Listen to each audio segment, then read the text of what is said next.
Ilia Topuria saat ini berada di ambang sejarah, namun bayangan ambisinya justru melampaui satu sabuk kejuaraan. Sabtu ini, di pentas megah UFC 317, sang El Matador akan melangkah ke dalam oktagon untuk memperebutkan sabuk juara kelas ringan yang tengah kosong. Lawan yang berdiri di hadapannya bukan sosok sembarangan. Charles Oliveira, mantan Raja 155 pon, petarung penuh pengalaman yang telah melintasi badai pertarungan brutal dan keluar sebagai pemenang berkali-kali. Ini bukan hanya pertarungan perebutan gelar, ini adalah ujian transisi, sebuah pertanyaan besar yang menggantung di udara. Apakah dominasi Topuria di kelas bulu bisa diterjemahkan ke divisi yang lebih berat dan lebih beringas? Namun yang menarik, bahkan sebelum duel besar itu dimulai, Topuria sudah menatap ke depan. Ia telah menyatakan dengan jelas hasratnya untuk mengejar Islam Makhachev yang kini tengah bersiap naik ke kelas welter dan akan bertarung melawan Jack Della Maddalena dalam perebutan sabuk 170 pon. Alih-alih menunggu takdir membawanya, Topuria menunjukkan niatan untuk mengejar Makhachev. Bahkan bila itu berarti ia harus kembali naik kelas ke level yang lebih tinggi. Langkah Topuria ini memunculkan tanda tanya, sekaligus decak kagum. Belum genap menjejakkan kaki di puncak kelas ringan, ia sudah berbicara soal perpindahan ke kelas welter, sebuah ambisi yang biasanya dipendam hingga sabuk pertama benar-benar digenggaman. Dan seperti biasa, di balik sorotan ambisi para petarung, ada suara akal sehat yang menyeimbangkan hasrat. Dana White, sang presiden UFC, memilih untuk tetap membumi. Baginya, semua harus dilalui satu pertarungan pada satu waktu. Ia melihat bahwa Topuria baru saja naik dari kelas bulu dan belum terbukti sepenuhnya di arena kelas ringan. Menurutnya, membicarakan tentang pertarungan kelas welter terlalu dini, terlebih saat Topuria bahkan belum melangkahi Oliveira. Listen, we'll see how this thing plays out. He just moved up. We're already talking about him going to 170. I mean, he just moved up. Let's see how he does in this fight, and we'll see how Islam does, and they definitely want to fight each other. Tetapi mimpi tak bisa dibatasi oleh logika semata. Topuria bukanlah petarung biasa. Di kelas bulu ia telah menumbangkan nama-nama besar yang selama ini menjadi simbol kekuasaan, termasuk Max Holloway dan Alexander Volkanovski. Performanya saat itu mendekati sempurna, presisi, agresivitas, dan ketahanan mental yang tak tergoyahkan. Bila performa tersebut dapat ia tiru di kelas ringan, apalagi jika mampu menundukkan Oliveira dengan dominasi serupa, maka bukan tidak mungkin para penggemar akan menuntut lebih. Mereka akan memanggil UFC untuk mewujudkan mimpi Topuria versus Makhachev, dua master grappling dan striking yang berasal dari belahan dunia yang berbeda, namun ditakdirkan untuk bertemu dalam panggung besar. Tentu, jalan menuju pertemuan mereka tak mudah. Makhachev kini tengah fokus untuk menaklukkan kelas welter, dan jika ia sukses merebut gelar tersebut, maka statusnya akan berubah menjadi dua divisi yang berbeda dari Topuria. Saat itu terjadi, realita akan memaksa para penggemar bertanya, apakah pertarungan itu masih mungkin? Apakah mereka akan bisa dipertemukan dalam satu titik di antara batasan kelas yang semakin renggang? Namun di tengah segala ketidakpastian itu, satu hal yang pasti, kedua petarung ini Topuria dan Makhachev telah menunjukkan ketertarikan yang sama untuk bertarung. Ada benih kompetisi yang telah tumbuh di antara mereka, dan itu adalah bahan bakar bagi UFC untuk mempertimbangkan sebuah super fight di masa depan. Di dalam dunia MMA, ketika dua jiwa petarung saling menginginkan satu sama lain, promosi hanya tinggal mencari waktu dan tempat yang tepat. Untuk saat ini, Ilia Topuria harus terlebih dahulu menaklukkan ujian berat yang ada di depan mata. Charles Oliveira bukan sekadar rintangan, ia adalah gerbang menuju legitimasi. Dan bila gerbang itu berhasil ia dobrak, maka langkah selanjutnya menuju mega bintang bernama Makhachev akan menjadi perbincangan yang tidak bisa dihindari lagi. Karena di UFC, hanya ada dua pilihan bagi seorang juara, bertahan atau mengejar sejarah.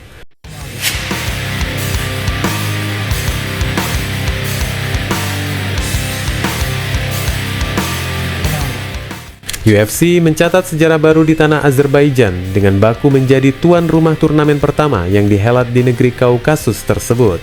Di tengah gegap gempita debut spektakuler itu, terdapat satu pertarungan di kartu awal yang mencuri perhatian khalayak bukan karena statusnya sebagai duel utama, melainkan karena tensi dan reputasi yang dibawa dua petarung yang berhadapan, Tagir Ulanbekov dari Rusia dan Azat Maksum dari Kazakhstan. Tagir, petarung asal Dagestan yang merupakan bagian dari tim legendaris Khabib Nurmagomedov, tiba di Baku dengan beban yang tak ringan. Meskipun ia membawa catatan 3 kemenangan beruntun ke dalam pertarungan ini, riwayat kegagalannya membuat banyak pihak ragu apakah ia masih bisa menyamai level para penantang sabuk sejati. Tahun lalu, ia sempat gagal tampil setelah melewati batas berat badan dan urung bertarung, sebuah insiden yang menjadi kegagalan ke-7 dalam upaya masuk oktagon, angka yang bisa membuat karier seorang petarung berubah menjadi teka-teki. Namun waktu istirahat dan kemenangan atas Clayton Carpenter awal tahun ini menjadi titik balik. Dalam duel di baku, ia tampil lebih terkontrol dan fokus. Dan kali ini, Ulanbekov berhasil mencapai batas kelas terbang dengan presisi. Yang tersisa hanyalah membuktikan bahwa semua keraguan yang ditujukan padanya tak lagi relevan. Di sisi lain, berdirilah Azat Maksum, petarung Kazakhstan dengan catatan rekor luar biasa, 15 kemenangan dan 2 kekalahan dengan yang terbaru. Meski rekornya mentereng di kancah MMA global di UFC, perjalanan Azat tak semulus yang diharapkan. Setelah debut mengesankan melawan Tyson 6, ia justru kehilangan momentumnya saat kalah dari Charles Johnson dan kemudian menghilang dari persaingan selama lebih dari setahun. Pertarungan di baku adalah kesempatan emas bagi Azat untuk menebus waktu yang hilang. Begitu bel ronde pertama berbunyi, tensi di dalam oktagon langsung terasa. Kedua petarung bermain dengan penuh perhitungan. Mereka bertukar posisi, berpura-pura menyerang, saling mengukur jarak. Namun Ulanbekov tak menunggu lama untuk mengubah ritme. Ia mulai menekan dengan striking akurat dan dari situ memaksakan pertarungan bergeser ke area clinch. Maksum menunjukkan ketahanan luar biasa, menolak dijatuhkan dengan mudah, namun Ulanbekov sudah menandai wilayahnya. Pertukaran serangan berlanjut di tengah oktagon. Keduanya mulai melepaskan pukulan dengan kecepatan tinggi, saling membidik wajah dan tubuh lawan.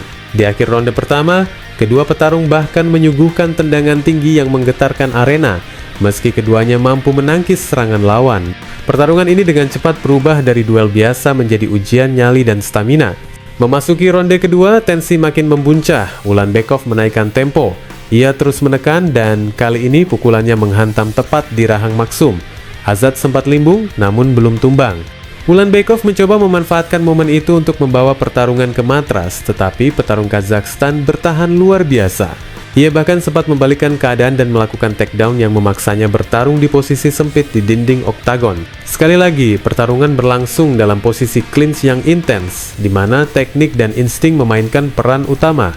Ronde ketiga penentuan terakhir. Ulanbekov kembali tampil agresif. Ia mencoba memperpendek jarak dan masuk ke area clinch secepat mungkin. Azat meskipun lelah tetap berusaha melawan balik.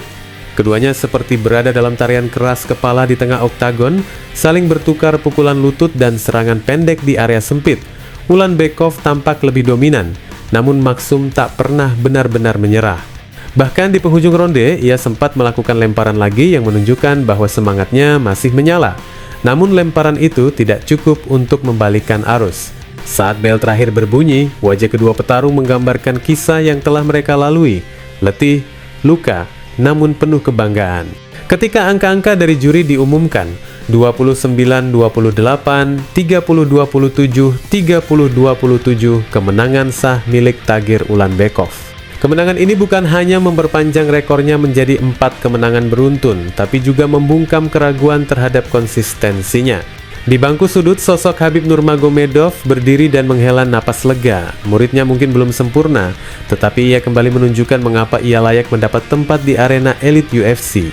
Kemenangan ini menjadi lebih dari sekadar hasil pertandingan. Ini adalah pernyataan keras dari Ulanbekov bahwa dirinya belum selesai, bahwa ia bukan hanya sekadar anggota dari warisan tim Dagestan, tetapi juga petarung dengan ambisi dan tekad yang tak bisa diremehkan. Dan di tanah asing yang baru mencicipi atmosfer UFC, Tagir Ulanbekov menancapkan namanya sebagai bagian dari sejarah yang tak terlupakan. Wassalamualaikum warahmatullahi wabarakatuh.